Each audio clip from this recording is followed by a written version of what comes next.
My wife manipulated, engaging in emotional infidelity, and tried to persuade me into an open marriage. My name is Tom, and my wife, Melody, and I have been married for 19 years. We met right after graduating from college and built a good life for ourselves. I am a forensic accountant, providing services to insurance companies, businesses, lawyers, and occasionally to district attorneys and local police departments. My wife works for a local auto parts warehouse, sourcing parts from across the country for specialized or unique vehicles. We have 2 sons, Dean, 17, and John, 15. Our lives revolve around our boys, and we've raised them well. Due to our full-time job of playing taxi driver for the boys, Melody and I have very little time for ourselves. Our sex life is very irregular. After John was born, Melody didn't want any more children, but she refused to take birth control pills, didn't want me to get a vasectomy, didn't want to have her tubes tied, and didn't like condoms. As a result, we practiced the rhythm method. Sex at first became a scheduled event when she was safe and eventually turned into something we only did occasionally, after a lot of calculations, with no spontaneity and no passion. I didn't complain because I loved Melody, and while sex was something I enjoyed, I didn't need it if she didn't want it. Trouble began unexpectedly. One night, I came home and found both kids were out of the house for different activities. When this happened, dinner was usually something quick and simple, as one of us often had to go pick them up. If we weren't going out, Melody usually wore a t-shirt and leggings in the summer. But that night, I could smell lamb and roasted potatoes, and Melody was wearing a very sexy summer dress that revealed a bit of cleavage. When I walked in, she told me to go change, and dinner would be ready in 20 minutes. I changed and came down, noticing a bottle of red wine on the table. I like wine, but Melody doesn't drink, and I'd never poured myself a glass. What surprised me was that the wine was a bottle of Australian Wolf Blass. Melody didn't know anything about wine, so it was possible someone had suggested it. I was about to get ambushed, and I didn't feel inclined to find out about what. We sat down for dinner, and she poured me a glass of wine. I ate hungrily but noticed Melody was only nibbling at her food. This was unusual. She loved lamb chops as much as I did, so I knew something was on her mind. After finishing, I took a big sip of wine and said, "All right, Melody, out with it." She looked up and replied, "What do you mean?" I started to laugh. "You cooked my favorite meal, poured me wine, and dressed up to impress. You only do that when you're pregnant or you want something big that you think will drive me crazy. I can't be pregnant, so what do you want?" The look on her face was priceless when she realized I was one step ahead of her. She set down her utensils, got up, and asked, "Can we talk in the living room?" Without another word, she walked off and I got up, leaving my wine behind, and walked into the living room, where she was sitting on the couch. I sat in the chair across from her and looked at her. "What's this about?" I asked. The first thing she said caught me off guard. "Why didn't you bring the wine?" She doesn't like me drinking, even in the best of times, and definitely doesn't like red wine in the living room, because I could spill it. I knew this wasn't going to be good for me. I responded, "No thanks, I'm getting heartburn because you're acting unnaturally, which means this must be big and likely unpleasant for me." She looked as though she might be sick, then stared at the floor. I sat silently, never taking my eyes off her. She started with the phrase every husband dreads. "What would you say if I asked if I could date?" I didn't take my eyes off her, and I didn't say anything. We sat there for what felt like minutes but was probably only seconds before she looked up at me. My stare must have burned through her, because she quickly looked down again. I replied, "I'd ask where you want the divorce papers sent." I heard a sharp intake of breath, and she stood up. My immediate reaction was to yell, "Sit." She looked at me, and the tears started to flow, but I made no move to comfort her or ease the tension. My next words were soft, in stark contrast to the shout, and all the more powerful for it. I simply said, "Speak." It was clear that this had been going on for some time, and the tension inside her was at a breaking point. She began to sob uncontrollably and tried to move closer to me. I pointed to where she had been sitting and said, "Stay put." As I waited for her to calm down, I remained silent. She glanced at me occasionally, but I never broke eye contact, trying to drill my gaze into her soul. Finally, she composed herself and asked, "What now?" With a tone so biting that I could hear it myself, I spat, "Tell me everything. Get it all out, and do it now." She started by telling me that a new engineering company had opened in our town, and they specialized in producing small batches of car parts that were no longer manufactured. They had purchased many designs from Ford and GM. The owner, a gentleman named Jonathan, had come to Melody's office to drum up business. Jonathan had taken her out to lunch and told her stories about his open marriage, about how it had improved his marital sex life and brought new ideas into their bedroom. I was disgusted by what I was hearing. When she finished, I kept my voice as low and steady as possible. My first question was, "Did you discuss our marriage and sex life with him?" She could barely speak, but I heard a faint yes. "It got worse, so.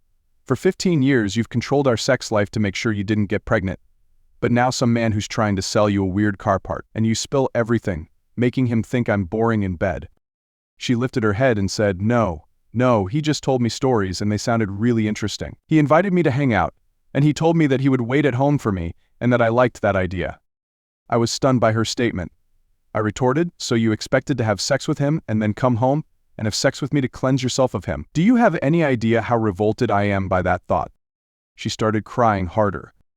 I asked, "You had a date planned, and I was just being informed that I didn't have a choice."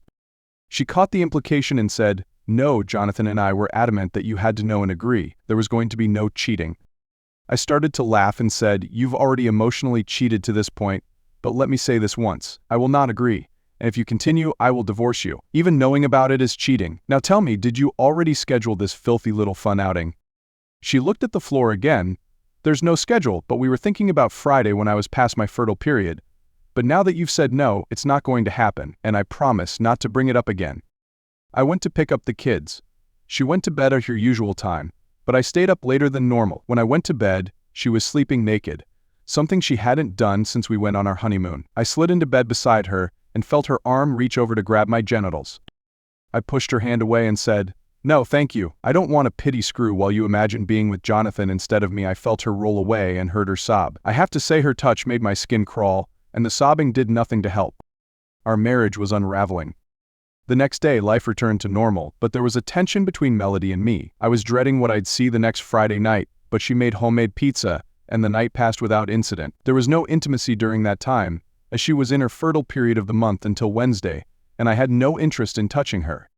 About a month later, on a Friday night, and I had nearly forgotten about Jonathan and her date when she sat down beside me on the couch. The boys were out, as usual, but I had just bought Dean a car, and he and John were out driving around. I noticed Melody texting on her phone, but I didn't think anything of it. About 5 minutes after she sat down, the house phone rang. Melody always answers the phone, so I didn't move.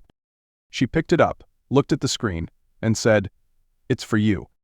I gave her a strange look. No one called me on the house phone. Her parents used it, the school used it, and sometimes her sister. No one called me on that number. I looked at the caller ID, and it was from out of state. I answered, "Hello." The response was, "Hi, Tom. This is Jonathan Westland, and I wanted to talk to you about Melody." I sat up straight in my chair, looking directly at Melody with a malicious expression. As I held the phone, she had a smile on her face, but when she saw the look on mine, that smile quickly vanished, and she turned pale. I assumed Jonathan's voice was from a southern state, perhaps from the Carolinas. My response was simple, "No, thank you." I was about to pull the phone away from my ear when he said, "I'll buy you anything you want. I believe you like Team A. How about a weekend in San Francisco with tickets to a team game, all expenses paid, or maybe tickets to the Formula One race in Texas?" I laughed. "So not only do you want my wife to be your whore, but you also want her to be your mistress, tricking me while you pay to keep her husband and kids away from her." As I said this, I heard Melody gasp, and she turned away. Jonathan whispered on the phone, "How can you speak that way about a woman?" My laugh was hollow. A woman would never act like a whore for a man other than her husband. A woman would never discuss intimate details of her marriage with a man other than her husband. A woman would never let a stranger ask her husband how much it would cost to sleep with her. Only a prostitute would do those things. I stood up and walked to the chair beside me as an idea came to mind. "There is one thing you could get for me." Melody turned to look at me, fear evident in her eyes. Jonathan's voice perked up a bit and said, "Oh, what's that?" I replied, "The contact information for a good divorce lawyer." Then I hung up the phone. She was about to speak, but I raised my hand to stop her. I continued firmly, "I thought you said this was over? What made you think I'd accept a payoff because you've been indulging someone else? And more importantly, why did you ambush me with this nonsense?" I took a deep breath. "You know what? I don't even want to hear the answer. I suspect you never intended to stop this. But let me make this clear. If this doesn't end right now, we're getting a divorce." I stood up. "I'll be sleeping in the guest bedroom. Just thinking about you touching me makes my skin crawl. Please leave me alone." With that, I headed to the guest bedroom, where I had a terrible night's sleep. Once again, life gradually returned to normal. The boys sensed that something terrible was wrong. They asked me a few times, but I remained silent. I had spoken to Dean about him coming home in case of an emergency, if I needed him. We agreed that if I sent a message with a single letter or number, no matter what it was, he would come straight home. I was sure Jonathan wouldn't give up on this, and Melody was drawn to the idea. About 10 days later, I came home and noticed the bed in the guest room had been stripped, and the mattress flipped over. I went back to the master bedroom, but I refused any of Melody's attempts at closeness. If she touched me in any way, I would remove her hand. "Please don't touch me when you're thinking about someone else," became my constant response. It was clear she was upset by this, but I always kept my distance when she tried to explain. I spoke to my lawyer about the situation and told him my biggest fear was that Jonathan would show up at the house. My lawyer advised that if he did, we could file for a restraining order, but I would need evidence to prove it. We had a small video camera with Wi-Fi capability. I discovered I could control it from my phone, so I set it up in the hallway, aimed at the front door. I connected it to an outlet and left it there. Melody didn't notice it. Dean did, and he asked me if I was in trouble. I replied, possibly. I came home on a Thursday evening and immediately sensed trouble on the horizon. Once again, we were having lamb chops, but the table was set for 3. Melody was dressed impressively, and there was a bottle of wine on the table. I didn't say a word. Melody said, "Go upstairs and change. Dinner will be ready in 45 minutes. I hurried upstairs and texted both boys to come home, but to use the basement entrance. Once they were home, they were to go straight upstairs and not let their mother know they were back. Dean asked if something was wrong, and I replied, very possibly. The boys snuck into the house and quietly went upstairs. I followed them and said, "Wait at the top of the stairs and come down when I call." It was now 6:30, and based on Melody's timeline, dinner would be ready in 10 minutes. I knew that if anything were to happen, it would be now. Sure enough, the doorbell rang just as that thought crossed my mind. I didn't move, waiting to see what would happen. Melody poked her head out of the kitchen and said, "Can you get that?" I quickly grabbed my phone, opened the camera app, and turned on the camera. Then, I entered 911 into my phone and slipped it in my pocket, ready to dial if necessary. I looked through the peephole and saw a man in his mid-50s, about 6 feet tall, with graying hair but well-dressed, holding a package. I chained the door, opened it a crack, and said, "Yes." The man stepped up to the top of the stairs and extended his hand to me, only then realizing I hadn't opened the door fully. He said, "Hello, Tom, I'm Jonathan and..." As soon as he said Jonathan, I shut the door and walked back into the living room, where Melody was standing with her apron off, waiting for me. I simply pushed her aside and sat down. She tried to appear casual, asking, "Who was that?" I responded, "No one important." I sat down, picked up the TV remote, and asked, "How long until dinner? I'm starving."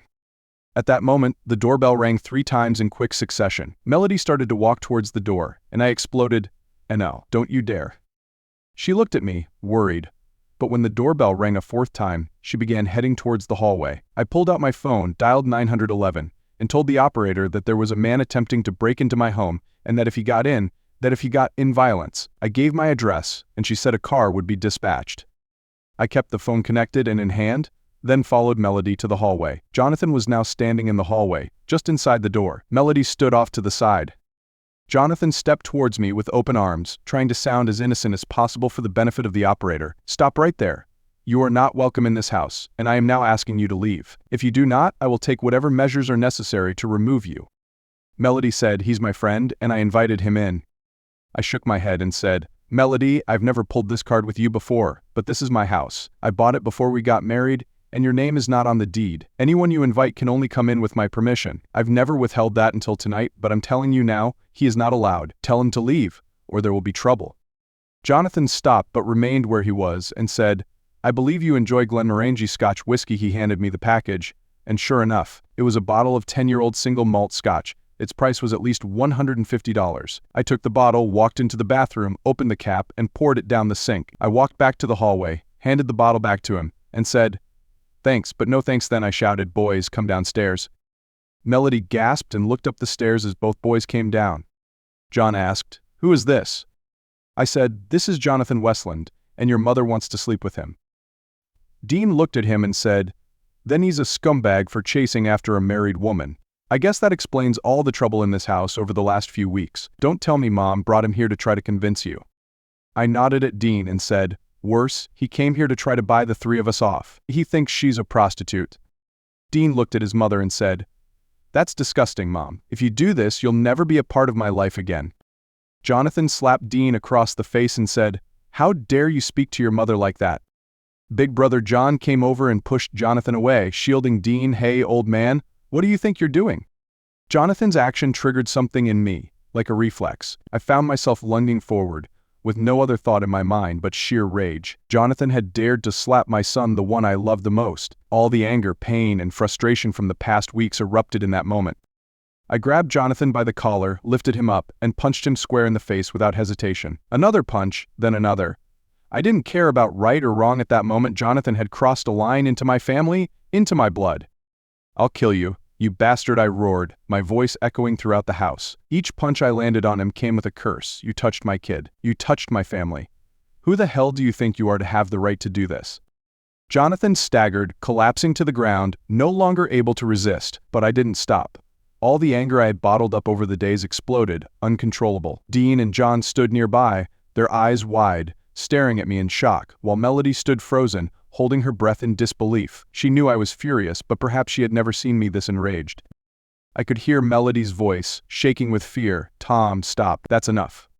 As I gasped for breath after repeatedly punching Jonathan in the face, the sound of police sirens rang out in the distance, quickly closing in. The flashing red and blue lights illuminated the house, turning the atmosphere into utter chaos. Before I could regain my composure, the door burst open, and 2 police officers rushed in, managing to restrain me before my anger could flare up again. They immediately pulled me away from Jonathan, who was now sprawled on the floor, his nose bleeding, his face bruised and battered. One officer approached me, his eyes cold and firm. "Calm down. Whatever the situation, you can't handle it this way." He grabbed my shoulders, holding me tightly to prevent me from lunging again. "He hit my son," I responded, my voice cracking with fury. I glanced at Dean, the son I was trying to protect, but instead of coming to me, he silently walked past his mother and out of the house without saying a word. Even John seemed at a loss for what to do, only managing to chase after Dean. I felt a heavy weight settle in my chest, knowing that their anger wasn't just for Jonathan, but for Melody, and maybe for me as well. The officer still held me firmly, then turned to look at Jonathan. "Both of you will need to come down to the station to sort this out." I had no choice but to watch Jonathan struggle to his feet, his face that of someone about to play the victim. "He started it," I muttered, knowing I'd have to face the consequences soon enough. At the police station, the air was cold and tense. Jonathan sat across from me in the interrogation room, his face feigning innocence while I simmered with anger, unable to sit still. An officer took statements from both of us, and Jonathan wasted no time playing the victim. "He's just jealous for no reason," Jonathan began, his voice filled with smugness. "Melody and I are just colleagues. I was visiting their house out of goodwill, and this happened." Hearing those words made my blood boil. Even though I was in a police station, I couldn't control myself. I jumped out of my chair and punched him hard in the face a few more times. "You bastard. Don't you dare lie to me." The police intervened immediately, holding me back and pushing me back into my seat. "That's enough. If you don't calm down, we'll have to detain you." But at that moment, I didn't care anymore. The truth was, I had lost control. They had no choice but to take me into custody, waiting for someone to post bail. Not long after, Melody arrived at the station to bail me out. When I stepped out of the holding room, she stood there, arms crossed, her face a mix of exhaustion and anger. Her eyes said it all. I had made a mess of things, and the moment I got close to her, Melody immediately started questioning me. "Tom, can't you control yourself? You've caused a huge scene just because you couldn't manage your emotions. You can't just use violence to solve everything." Her voice trembled, a mixture of worry and frustration. I turned sharply, the fury inside me rising once again. "Control? You're telling me to control myself, Melody? You didn't cut things off with that bastard Jonathan, and now you stand here demanding that I stay calm? After everything that's happened, do you really think I'd just sit there and let him lie right to my face?" Melody took a deep breath, trying to stay calm. "You're making everything worse. Tom, both Dean and John saw you lose control. Have you thought about how they feel?" "Their feelings," I yelled, unable to stay calm any longer. "Did you think about their feelings when you brought another man into our home? Do you think I should stay calm when my son was slapped right in front of me? I don't put this on me, Melody. You're the one who pushed things this far." We stood facing each other, the tension between us thick and heavy. Melody looked at me, tears brimming in her eyes, but all I could feel was anger. "Let's go, I'll drive you home," she said softly, her voice hoarse with exhaustion. I shook my head, refusing to back down. "I'm not going with you. I'll walk home." Melody stared at me for a long moment, her eyes filled with sadness and disappointment. "Fine," she said heavily. Without another word, she turned and walked toward the car, while I turned my back, walking home, leaving behind the sighs of a weary, gloomy night. I walked into the cold night, the wind biting at my face, but the chill did nothing to calm the storm raging inside me. Every heavy step dragged along with the chaos of my thoughts. I didn't regret hitting Jonathan, but I did regret letting things go too far, especially in front of Dean. He must have been deeply disappointed in me. I continued trudging along, my mind a swirling mess of emotions. When I finally got home, the living room lights were still on, but I didn't care. Melody had probably come home before me and was waiting, but I didn't want to see her, didn't want to hear another word. I quietly climbed the stairs, my heart heavy with guilt. Stopping in front of Dean's door, I knocked lightly, but there was no response. I gently pushed the door open and saw that Dean was already asleep, with John dozing off in a chair next to the bed. The dim light from the hallway cast a soft glow into the room, and I stood there for a moment, unsure of what to say or do. A wave of guilt washed over me. I didn't want Dean and John to be disappointed in me. I didn't know what to do next, or if there was any way to fix my mistakes. Silently, I closed the door and stood in the hallway for a moment, feeling like I was trapped in a battle with no way out. I stepped out onto the balcony, the faint moonlight draping the yard like a thin veil. Pulling a cigarette from my pocket, I lit it, taking a deep drag, letting the smoke fill my lungs. Maybe the only thing that could bring me some calm on this long, exhausting night was the cigarette. Leaning against the railing, I gazed down at the quiet street. Everything outside seemed peaceful, but inside me, everything was chaotic and uncontrollable. Dean and John. I knew they could sense the tension in the family, and I couldn't let that destroy my children's happiness. Melody and I, we had gone too far, and what happened with Jonathan was just the spark that ignited the long-simmering conflicts. I sighed, exhaling smoke, staring off into the distant horizon. I knew what needed to be done. This had to end. We couldn't keep going like this. Melody hadn't completely ended things with that bastard Jonathan, and I couldn't forgive that betrayal. But more importantly, I needed to protect Dean and John from the growing instability in our family. As the morning light broke, I felt a weight lift slightly from my shoulders. Though I knew my decision would change everything. I went downstairs and found Melody sitting in the living room, looking exhausted after the previous night. I looked at her, feeling empty inside, knowing that our marriage had reached its end. I sat down in front of her, not beating around the bush, my voice low but firm. "Melody, we need to talk." She looked up at me, her eyes clouded with confusion. "Tom, I know things went too far last night, but..." I raised my hand to stop her, my voice calm but resolute. "No, Melody. Things went too far a long time ago. We've tried, but now I think it's time for both of us to go our separate ways. I don't want this, but it's necessary."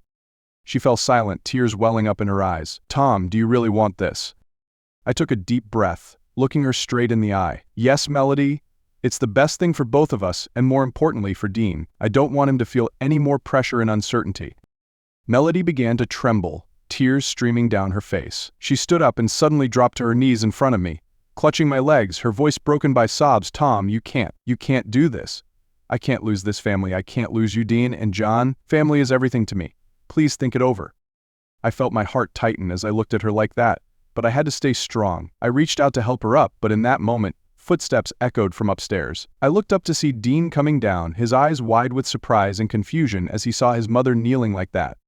Dean. Melody turned her head, tears streaming down her face. "Dean, say something to your father. I can't let this family fall apart. I need you to help me."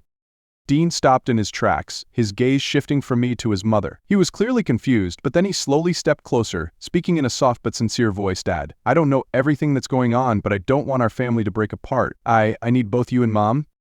Dean's words made me pause for a moment. I looked at him and could see the pain and worry in his eyes. He was also suffering from what we had caused, and I didn't want to hurt him any further.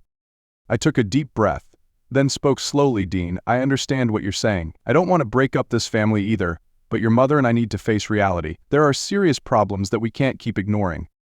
Dean remained silent, but the pleading look in his eyes made me feel I had to try one last time. I turned back to Melody, who was still kneeling at my feet, and decided to give her one final chance. "All right," I said, my voice firm but patient. "We'll go to family counseling on Friday. Here's the deal. If you're still seeing Jonathan, we will get a divorce immediately, no more discussion. But if you go to counseling and stop seeing him, we'll let the counselor help us find a way to work through this." Melody looked at me, her eyes wide, but she didn't say anything. I continued. "After the counseling session, you can make your choice. Either you choose him or you choose me in this family. It's that simple." Dean looked at me, then back at his mother. His eyes brightened a little, as if he felt there was still hope for our family. Melody remained on her knees, but after a moment of hesitation, she nodded. Okay, Tom, I'll go to counseling. I won't see Jonathan anymore. I promise." I looked at her, not entirely convinced, but at least there was a small step forward. Dean let out a sigh of relief, seeming to feel a glimmer of hope rekindled. I helped Melody stand, but my heart was still heavy. I knew the road ahead wouldn't be easy, but I was willing to give her this final chance. Friday arrived sooner than I expected. The past week felt like walking on a tightrope, every moment filled with tension as I faced the reality of our situation. But that morning, I saw that Melody was ready to leave for the counseling session on time. It surprised me and, in a way, gave me some relief. Not only did she go, but she went alone, which I took as a good sign. The day passed slowly, and I kept myself busy to avoid thinking too much about the counseling session. When Melody returned home, she walked in with a bright smile on her face. Something I hadn't seen in a long time. She seemed lighter, as if she was ready to make amends for everything. The counseling session was really interesting, she said with a soft smile. I learned a lot about myself and how we can do better. I feel like things are becoming clearer. I exhaled a sigh of relief, the tension in my chest easing a bit. Maybe, just maybe, we could find our way back to each other. I'm glad you went to counseling. That's really important, I said, trying to keep my voice steady, though the relief was obvious on my face. Just then, Dean and John came down the stairs, their faces lit up with happiness. They could sense the change in the air, and it made them excited. Mom really went to counseling? Dean asked, his eyes full of hope. Melody nodded and smiled at her son. Yes, I did, and I feel really good about it. I promise I'll do everything I can to make things better. John couldn't hide his joy and ran to hug his mother tightly. I knew you could do it, Mom, he said, his voice choked with emotion. The following weeks brought a glimmer of hope for change. Melody made every effort to correct her mistakes, and I had to admit she was doing better than I had expected. She took care of the house diligently, often cooked delicious meals for the family, and paid more attention to me and the boys. She no longer avoided affection or closeness but began to give me hugs, smiles, and even loving words that we had lost a long time ago. One day, as I was sitting in the living room reading the newspaper, I heard a knock on the door. Immediately, I felt uneasy, my instincts telling me that it wasn't a normal visitor. As I started to get up, Melody walked out from the kitchen, her expression cold but determined. Let me handle this, she said confidently. I sat back down, watching as she opened the door. Just as I suspected, it was Jonathan. He stood there with that smug smile, as if he had never caused any trouble for my family. Before he could say a word, Melody cut him off. Jonathan, please leave, she said firmly. I've made it clear, there is nothing between us, and there never will be. Leave my family alone. Jonathan scoffed, leaning against the doorframe as if her words didn't affect him. Melody, I just want to help you escape this shell. We can still. Melody didn't let him finish. You think I'm going to keep putting up with your games? Listen, I've made my choice. I love my husband, I love my sons, and I won't let you destroy this family any longer. He looked confused, clearly not expecting her to stand up to him like that. You can't really think life with him will be better. You know how much fun we can have. Melody crossed her arms, unfazed. I made a mistake by listening to you before, but I'm no longer blind. I've made my choice, and you're not part of it. If you come back here again, I won't hesitate to call the police. I sat inside, listening to the conversation with a sense of satisfaction. Melody had finally faced her demons, and this time she knew how to protect our family. Jonathan hesitated but eventually backed off. Before leaving, he turned around one last time, his eyes filled with defiance. You know where to find me if you change your mind. Melody didn't respond, simply slamming the door before he could say another word. When she returned to the living room, I gave her a nod of approval. You handled that really well. I'm proud of you. Melody sighed, then sat down beside me. None of this should have ever happened. I was wrong, and I know that. But now, I just want everything to go back to normal, and I'll do whatever it takes to protect this family. I smiled, placing my hand on her shoulder. I know you're trying, and I can see that. We'll be all right, as long as we keep moving forward like this. Time passed, and life seemed to return to normal, but I began to notice small changes in Melody. At first, I thought it was just her efforts to improve herself and our family after everything that had happened. But gradually, these strange behaviors became more noticeable, and I couldn't help but worry. Every time we went out, even for simple errands like going to the grocery store or family outings, Melody would spend hours getting ready. It wasn't just light makeup, she styled her hair meticulously, chose extravagant outfits, as if she were preparing for a grand event instead of a casual day at the park. One Sunday morning, as we were getting ready for church, I noticed Melody wearing a bright red dress, her makeup more intense than usual. I looked at her, unsure of what to say, but the doubt in my heart began to grow. Do you really need to dress like that? We're just going to pray, I asked gently, not wanting to hurt her feelings. She smiled, glancing in the mirror as she adjusted her hair. I just want to look my best, that's all. Nothing wrong with that, right? I nodded, but something inside didn't sit right. I understood that she wanted to take care of herself, and that was a good thing. But was it necessary to go overboard? Especially for something as simple as church.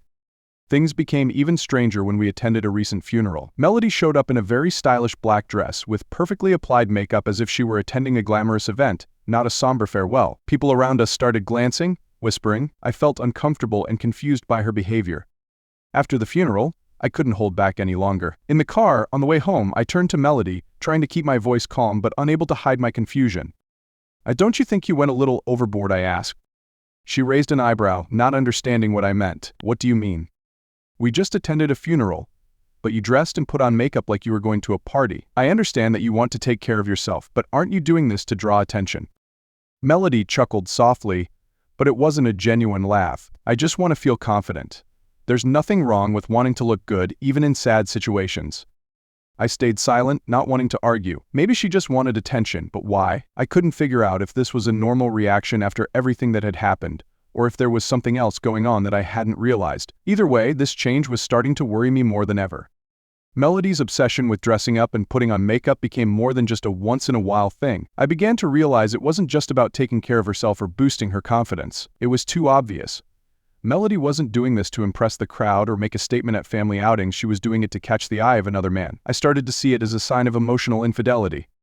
One evening, after the house had quieted down, I knew it was time to have a conversation with her. Not an argument, but a reminder of what we had agreed on, that the happiness of our family couldn't be jeopardized again.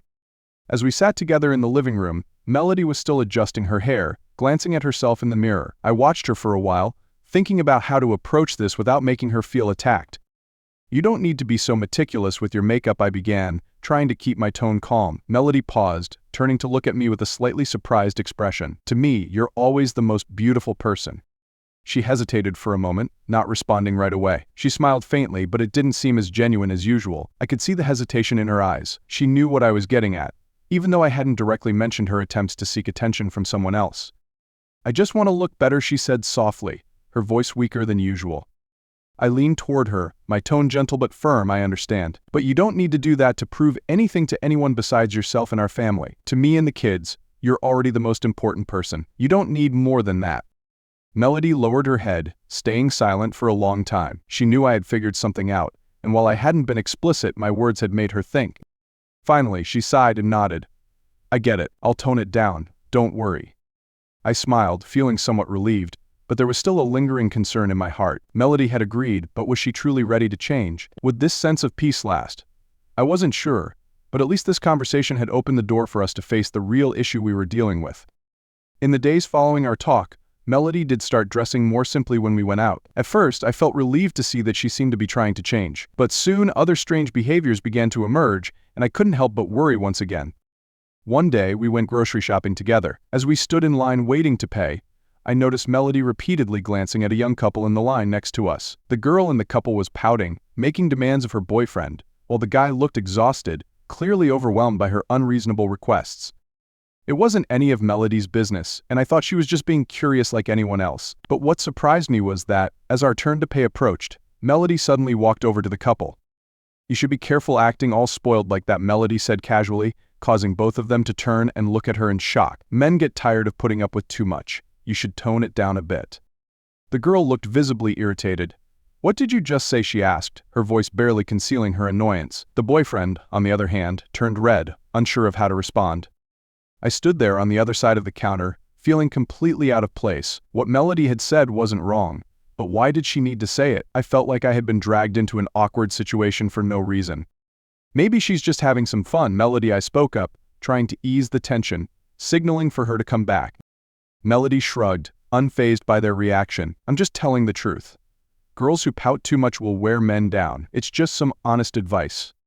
The girl shot Melody a glare, while her boyfriend looked even more uncomfortable, as if he wanted to disappear. When Melody returned to stand beside me, I felt embarrassed and irritated. This situation was completely unnecessary. "Melody, it's none of your business," I whispered as we walked out of the grocery store. She simply smiled. "I was just trying to help. Sometimes people need to hear the hard truth that no one else will say." I sighed, feeling exasperated.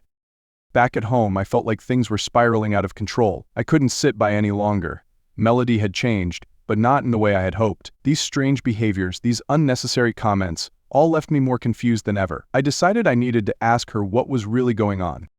As soon as we stepped inside, I set the bags down and looked straight at Melody. "What's wrong with you? Why do you keep acting so strangely? You're always interfering in other people's business." Melody stopped, looking at me with a frustrated expression. "What do you want from me?" "I'm doing what you ask. Every time I feel something's wrong, I go to counseling like you told me to. What more do you want?" I raised an eyebrow, completely thrown off. "What are you talking about? Counseling for what?" Melody sighed, crossing her arms. "Exactly what you said. Every time I feel like something's wrong, I go see the counselor. I'm trying to do everything I can to save this marriage, but it never seems to be enough for you." I sighed too, not wanting to keep arguing. This conversation wasn't going anywhere, and I knew that if we continued like this, it would only make things worse between us. But her words kept echoing in my mind, and a part of me couldn't just let it go. A few days later, when I had some free time, I decided to visit the counselor Melody had mentioned. I needed to know exactly what she had been doing there. The address I had originally given her wasn't far, and when I stepped into the office, I was greeted by a professional-looking woman. After introducing myself and explaining that I was Melody's husband, the counselor looked at me with a serious expression. She took a deep breath and said, "Yes, Melody comes here often, but there's something I think you should know." I nodded, my stomach tightening with anxiety. "What has she been saying to you?" The counselor sighed before continuing. "Melody hasn't been coming here to address her marriage issues in the usual way. In fact, every time she comes, she asks questions that surprise me. Melody asks how she can sneak around without you finding out, or how to convince you to accept her having another boyfriend without it threatening your relationship like before." Hearing that felt like being punched in the chest. Every word the counselor said made it harder for me to breathe. Melody hadn't been trying to repair anything. She had never wanted to change the way I thought. "Melody wants you to agree to this without having to face the consequences," the counselor added. "She's been very insistent on this." I sat there, speechless. Everything was now clearer than ever. Melody never truly wanted to fix our relationship. She just wanted to have a way to live a double life without paying the price. That evening I came home with an indescribable feeling. Everything I had just heard from the counselor was like a hard blow to the already fragile trust I had in Melody. She didn't want to fix anything. She didn't want to heal. She was using the chance I had given her to find a way to live two lives. I knew then that there was nothing left to salvage. As I walked into the house, the soft light from the living room cast a warm glow over Melody, who sat there with a gentle smile. But inside me, a storm was brewing. I took a long breath and walked straight over to her. "We need to talk," I said, my voice low but full of determination. Melody stopped what she was doing, her eyes immediately becoming wary. "What's going on?" I didn't beat around the bush. "Melody, I gave you a chance. I really hoped we could get through this. But you didn't fix anything. Instead of trying to save our marriage, you've been using that time to figure out how to keep doing the things I can't accept." She stood up, trying to explain, but I held up a hand to stop her. "No need to say anything else, Melody. I know that you've been going to counseling, not to make our marriage better, but to ask how you can cheat on me without getting caught." She was shocked, not expecting me to know the truth. "You, who told you that?" she stammered. "The counselor told me." She told me everything, I replied, my eyes cold as I looked at her. Melody collapsed into the chair, at a loss for words. The silence in the room only made the situation more unbearable. "I've made my decision," I said, keeping my voice calm but firm. "We're getting a divorce. There's nothing left to save. I'll tell Dean later. He deserves to know the truth, but I'll choose the right time to talk to him." Melody burst into tears, dropping to her knees, clutching my leg in desperation. "Please, don't do this. Family means everything to me. I can't lose you and the kids. Please." I shook my head, my gaze no longer filled with the compassion it once had. "You had your chance, Melody, and you blew it. I can't live with this lie any longer." She continued to beg, but my heart had turned cold. I had made my decision, and nothing would change that. I turned and walked toward the stairs, leaving Melody sobbing in the living room. I knew I needed to talk to Dean, but not right now. I needed time to sort out my thoughts and prepare for that difficult conversation. But the one thing I was certain of was that this marriage was over, and I wasn't going to look back. Once things had settled, I knew I needed to talk to Dean about the divorce. It wasn't going to be an easy conversation, but I couldn't avoid it any longer. Dean and John deserved to know the truth. I stood outside Dean's door, my chest heavy with thoughts swirling in my mind. Taking a deep breath, I knocked softly on the door. "Come in," Dean's voice called from inside. When I opened the door, I saw Dean sitting at his computer, his eyes immediately turning to me, filled with curiosity and concern. I closed the door, walked in, and sat on the edge of the bed. Dean's gaze remained fixed on me, sensing the gravity of the moment. "Dean, I need to talk to you. This isn't something I want, but there are things in life that we can't control." Dean furrowed his brow, his voice tinged with suspicion. "What's going on, Dad? Does it have to do with Mom?" I nodded slowly, the unease flooding my mind. "Yes, it has to do with your mother. Your mom and I, we're getting a divorce." Those words hit like a bolt of lightning. Dean sat up straight, his eyes wide with shock. "What? Why divorce? I thought things were getting better. Mom was trying, right? I sighed, my heart aching as I saw the pain on my son's face. I know this is hard to accept, and I'm sorry for disappointing you. But the truth is, your mom hasn't been fixing things like we hoped. She's been sneaking around behind my back, and it's not just in her thoughts. She wants to continue being with another man. I gave her a chance, but she didn't appreciate it. Dean lowered his head, staring at the floor in silence, unable to speak. I knew he was dealing with a huge shock, but I had to continue. I can't let our lives go on like this. When someone has gone too far, they can't turn back. Your mom has chosen her path, and I have to do what's best for all of us, no matter how painful it is. After a long pause, Dean's voice was hoarse. I don't want this. I don't want our family to fall apart. I tried to place a hand on Dean's shoulder, but he pushed it away. You have the right to choose, Dean. You're old enough to decide who you want to live with once everything is over. I'm not going to force you to choose between me or your mother. I just want you to know that I'll always be here for you, no matter what. Dean didn't respond, his eyes vacant. I knew he needed time to process and face this shock, and there was nothing more I could do but wait. In the following weeks, the divorce process moved quickly. Melody received the papers, and though she cried and begged, I knew I had made the right decision. I had given her a chance to make things right, but instead of changing, she took advantage of my trust. On the day of the court hearing, the atmosphere was heavy. Melody sat on one side, her eyes red, her face pale. Dean and John sat behind me, both silent but feeling the weight of the tension. I knew Dean was bearing the brunt of this great loss. When the judge asked Dean who he wanted to live with, he stood up, his eyes shifting briefly to his mother, then back to me. I want to stay with Dad. Dean's words were like a dagger to Melody's heart. She lowered her head, tears streaming down her face. But I knew Dean had made his decision based on the truth. He couldn't ignore his mother's lies and betrayal. John, though younger, followed his brother's lead. He didn't say much, but his eyes showed solidarity. Both of them chose to stay with me, a choice I hadn't expected but knew was the best for our future. The hearing ended swiftly, with the divorce officially granted. As we left the courthouse, I couldn't help but feel a weight in my heart. Even though I had escaped a painful marriage, the years I had spent with Melody were now in the past, but they were a part of my life I would never forget. Now, it's just Dean, John, and me. Though the road ahead won't be easy, we'll face the future together, hoping to find the peace and happiness our family had lost.